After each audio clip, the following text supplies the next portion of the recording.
Why couldn't we stay friends? Baxter slowed under the weight of your words, but his expression remained indecipherable. Your voice shook. Hello everybody and welcome back to the channel, or welcome to the channel if you're new here. My name is Death by Pony, and today we're hopping right back in to our life. So without further ado, let's go. She turned towards you, her voice reassuring. But I'm not gonna run off while you're here visiting us, obviously. It'll be later. You smiled, appreciating that she addressed that before you even had the chance to worry about it. Her thoughtfulness was sweet. Thanks, Miranda, and I agree that you should go take a trip with Terry. That sounds nice. For as long as you had known her, she often struggled with confidence. This was a great opportunity for her to try something new. She should be proud of herself. You're really nice. Thanks everyone for listening to me. I'm sorry for being distracting. We've gotten completely off topic. Hey, the party's not more important than the people attending it. Jude hooked an arm around his fiancée and lightly squeezed. Scott leaned into the embrace. Baxter watched the scene with an air of distant contentment, like an audience member for a documentary, then cleared his throat. Good luck, Miranda. I should be leaving soon. However, before I do, let's take a moment to discuss what we'll do tomorrow. If the centerpieces are the final element, we won't need to meet in the morning. We can decide what to spend that time on now, if anything. Scott and Jude exchanged glances and reached a decision. Jude tilted his head back to Baxter first. We could go clothes shopping, or we could try slow dancing. It's doable. Both are doable. We can have a day of formality. The couple smiled and leaned into each other. Jude spoke directly to his fiancée. Good call. And we can give everybody else a break. I think me, you, and Baxter can handle the rest. Scott agreed with a brief nod. Yeah. The others have done more than enough. It's settled then. Baxter's clear voice filled the room with an announcer's flair. We'll have an eventful afternoon before the big event, but it will be the perfect finishing touch. Jubilant, Miranda bounced, and the couch cushion squeaked beneath her enthusiasm. So great. It's so great. Thank you, Baxter. He chuckled and once again tugged at his collar. Thank me after the wedding's over. Yeah. Miranda's attention drifted to the intimidating pile of decoration supplies. Will you be finishing the centerpieces? I think so. There's not much to do, actually. Putting them together. It should go a lot faster than other things. That's a good idea. That's good to hear. Goodbye for today. Well, now, if you'll excuse me, I won't hold up your progress. I'll see you tomorrow. Jude and Scott especially, but I do hope the entire committee will be there for the last meeting then night. Wait. Baxter stopped and focused on Scott. For the special last meeting, why don't we have it here instead of at the office? Yeah, it's not like it'll be your first time coming over. You're already here today, giving advice. You're too kind. Inviting me into your home? You're too kind. He wasn't able to answer right away. His brain was probably weighing the pros and cons, thinking of potential ways this choice could explode in his face. The matter was far from important than frozen dessert. Well, I would be glad to accept your hospitality. Done. All right. Okay. Well, then, we'll be here tomorrow night. Yes, good evening, everyone.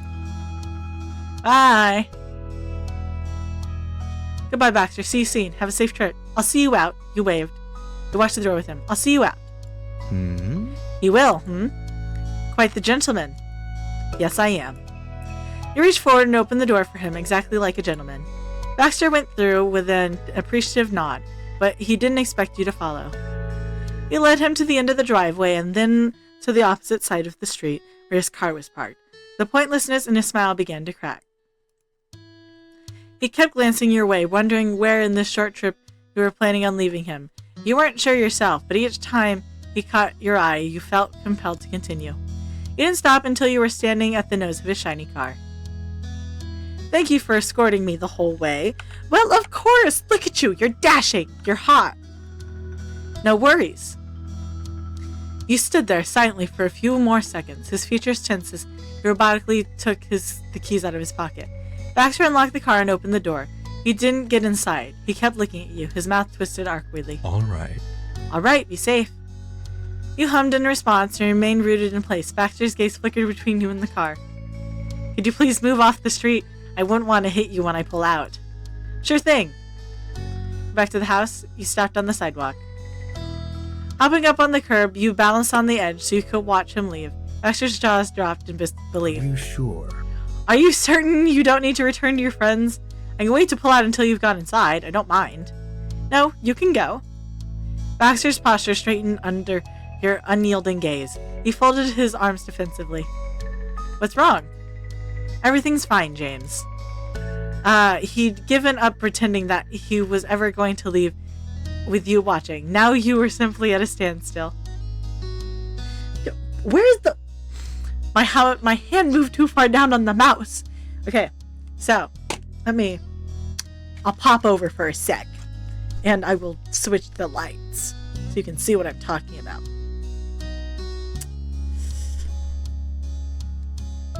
There we go. Alright. So, when I'm sitting here reading, I just realized how crusty it looked. I never really pay attention to it on camera. Anyway, so I'm sitting here reading. Like, I have to keep my hands busy. You'll hear me on the desk. And you'll hear me. And you'll probably see me fidget under the desk with my hands down here.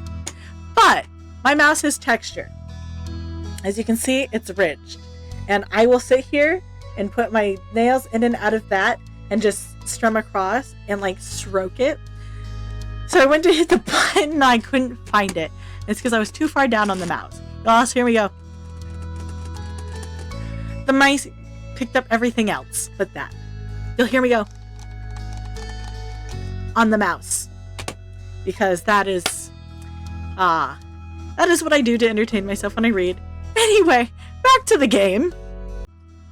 So I'm re-recording this section for two reasons.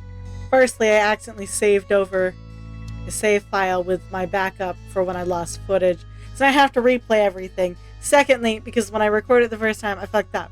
So we're gonna enjoy this together. Alright? Alright, Spill, there's no reason to keep hanging around.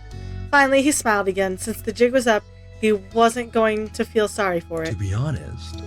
Honestly, it wasn't my intention to leave in the first place. I wanted to get some ice cream. From an ice cream truck, it's what I meant. Added context flew from his left seconds. His initial response hit his own ears. When I dropped you off here yesterday, I remembered this was the general area it covered. I checked online to confirm that was the case, and it had the same route. The longer he spoke, the more he squared his shoulders. It was as if he needed to reassure himself he was still a mature adult and counterbalance his desire for ice cream. So?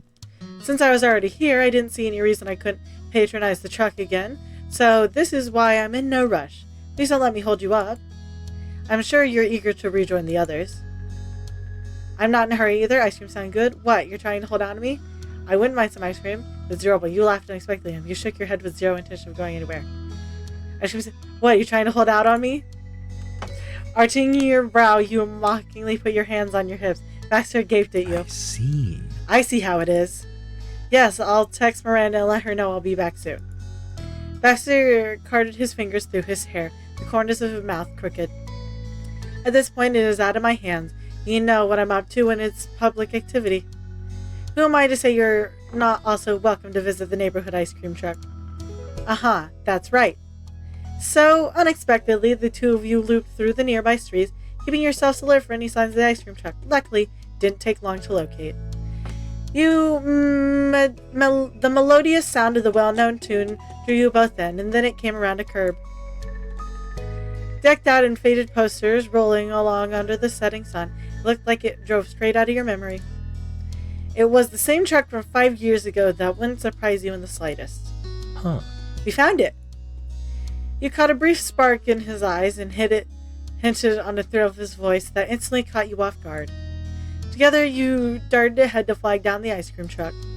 After a minute, the side window snapped open. Hello, hello! What kind of sweets do you want today? Baxter stepped even closer, fashioning his dazzling grin. "Oh, I appreciate you stopping for us. We appreciate it a lot. Of course, people of all ages love ice cream. It's a little joy that brings us all together." "That's very true. Would it be possible to get an ice cream sandwich? Oh, and some napkins too, if possible." "Can do." Observing him, you couldn't help but wonder if that was a new favorite of his, or if that's what he would have gotten if he didn't go for that ridiculous popsicle. Baxter graciously slid to the side so you could order next. You could feel his curiosity poking at your skin. "And you?" She leaned in slightly out of the truck, and you hastily glanced over the menu. It was even more sun-bleached than the shapes were distinct enough to tell apart, even with the washed-out colors. Grape, strawberry, coconut, chocolate, ice cream cone, chocolate dip, balloon, ice cream, snow cone, ice cream sundae, doesn't make up, sandwich. Sounds great. After that, you and Baxter paid for your frozen treats. Lady gave you a toothy smile. "Thank you so much." "All right, give me 1 minute." It's what she said before ducking out of sight. In her absence, neither you nor Baxter uttered a word. The only noise between you was the faint sound of the woman rummaging through her own truck. Then, just as promised, she returned about a single minute later. Baxter retrieved his desired ice cream sandwiches, a handful of white paper napkins. The woman extended an arm out to you next, passing your ice cream sandwich. "Thank you so much. Have a fantastic evening. I'll be enjoying mine much more with this." "You're welcome." The woman laughed at the niceties and then lashed up the window. You waved as the truck roared to life before puttering along the street. Well, "I suppose we should start finding our way back." "Yeah." Baxter strolled leisurely along with his free hand in his pocket, and the other carefully pinching his treat. You kept up with him, sampling your own frozen dessert. Baxter waited for you to complete your first taste, the corner of his mouth tugging into a all-too-familiar smirk. "I see your preferences have remained the same." what do you think? "Are you enjoying it this time?" "It's really good. It's kind of alright. It's actually pretty terrible. It's better than not having a treat." You shrugged. You nodded, wearing a tiny smile. "It's really good." Glad to hear it. "I'm glad." Baxter visibly brightened at your genuine answer. He returned to his own thoughts after that. It struck you that as long as Baxter was placated with his dessert, he wouldn't be running off. For the first time in a long time, while the two of you might actually be able to talk. So you do still dance? What, did you become a wedding planner? Why do you only choose rock? You have a lot changed. You haven't changed very much. Why did you stop talking to me? Do you still dance? No. Not competitively. Actually, I haven't even kept up with it as a hobby. These days, it only ever comes up with my client, Hell. His gaze trailed off in the distance. "I love dancing, but unfortunately there isn't room for everything. I imagine you must have dealt with similar situations in your adult life by now." You stared straight ahead at the empty road, and thought about it. He was right. Adulthood brought hard challenges, and yet it seemed impossible to separate dancing and Baxter in your mind. I guess. Having said that, I can't complain. There was a rather low chance that my love of dance was going to be utilized in my actual profession, and yet here we are. Not bad. Silver lining and all that. Why did you become a wedding planner? I'm genuinely curious. Baxter held on to your question for several more moments. He closed his eyes considerably. Let's see. I received a degree in business management after all. I always assumed working with fellow employees within a company would be preferable to dealing with the wider public. However, in practice, I found that event planning best suited my strengths.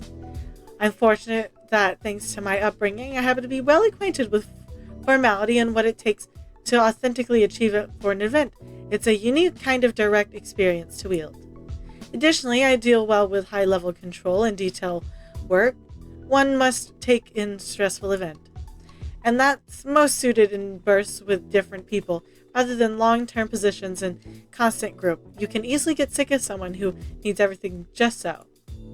Baxter finally paused to breathe. You could sense his focus trailing across your furrowed brows, and that only made it worse. His appraising response was bearer rather than answer. My job makes me happy. The ups and downs are worth it. Oh, I enjoy seeing people at their most joyful and knowing that I contributed to making it happen. At least ideally, they'll be joyful on their wedding day. I've long since realized how straining and unpleasant the whole planning process is. It never seems to matter how much I try to smooth out the process. It all happens in such a frantic flurry, one can scarcely keep up. But when the day comes, and if I've done my job right, then the entire event will be an unforgettable moment. And once it's done, it's done. So I believe you can see why this position was a fitting match. I get it. Why do you always choose rock? Oh, that's an unexpected query.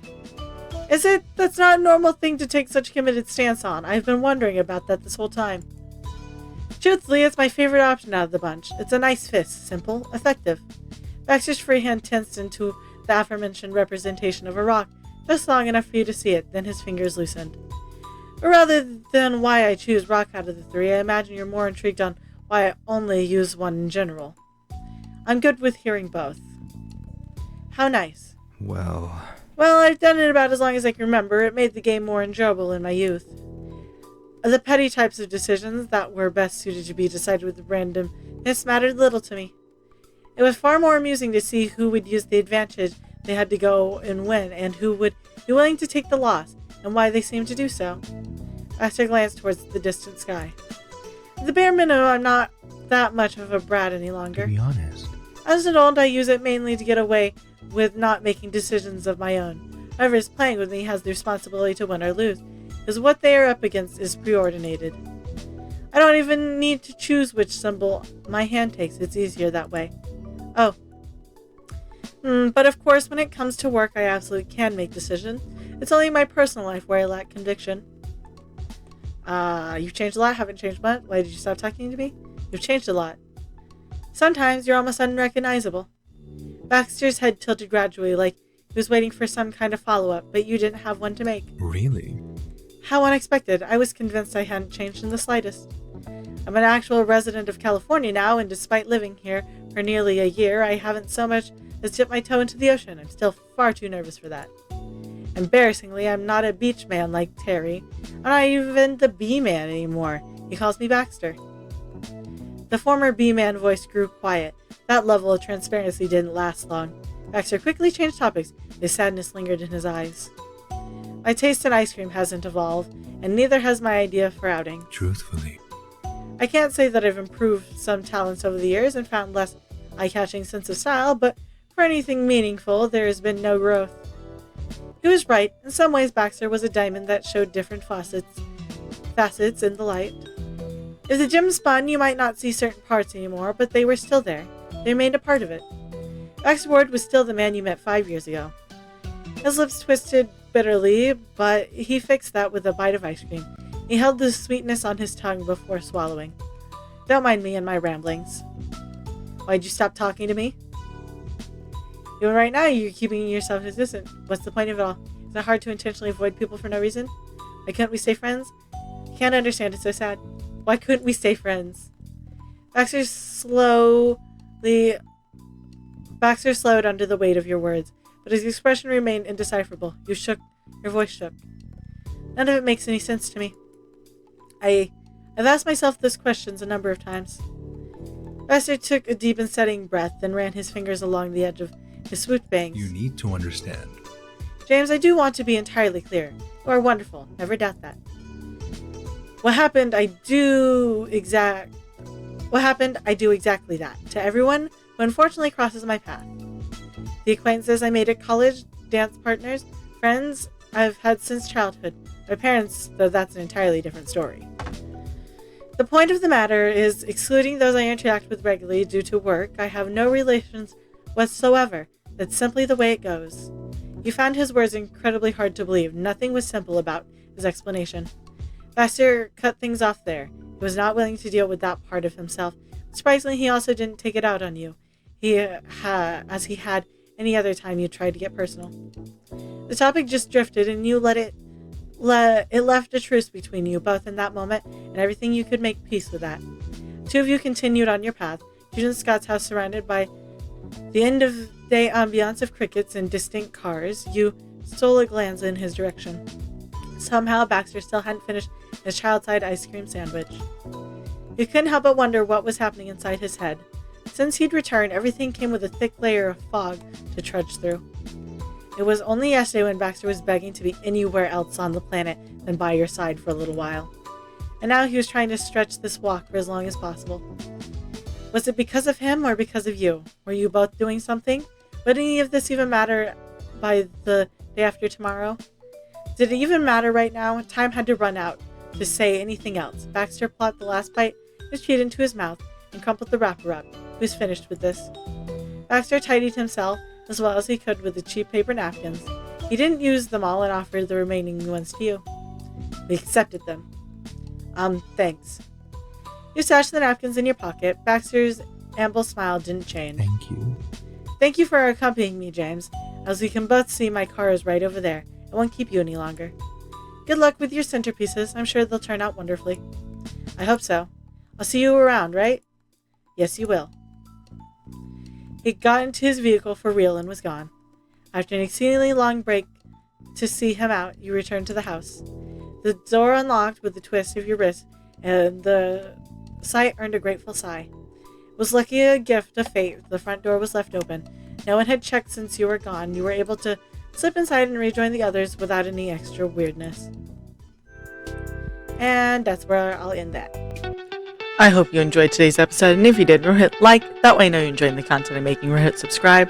That way YouTube brings you back Here's Happens Next. I won't take up any more of your time. Have a good day, and I'll see you all next time. Bye.